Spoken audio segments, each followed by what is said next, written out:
Nous restons à Kayes où, dans le cadre des préparatifs du Hajj 2026, une session de formation a été organisée au profit des futurs pèlerins. Durant 5 jours, les participants ont bénéficié de plusieurs modules qui les aideront à bien accomplir ce devoir religieux sur les lieux saints de l'islam. La cérémonie de clôture dans ce reportage d'Ibrahim Adao.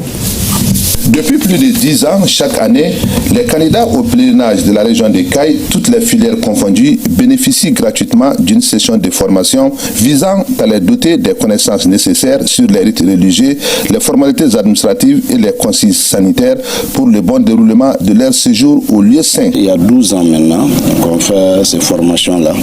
On fait juste pour aider les pèlerins, pour les orienter, les faire maintenant comprendre ce qui est devant eux, ce qui est obligatoire, ce qui est recommandé. Faire ça pendant 5 jours avec mes collègues et nos douaniers. Alhamdulillah, cette année aussi, c'était une réussite. La cérémonie de clôture de ces 5 jours de formation a été marquée par la présence du chef de l'exécutif régional. Il a mis l'accent sur l'importance que les autorités accordent à l'encadrement des citoyens afin de bien accomplir les Hajj. C'est une très bonne initiative qui a été prise par de bonnes volontés.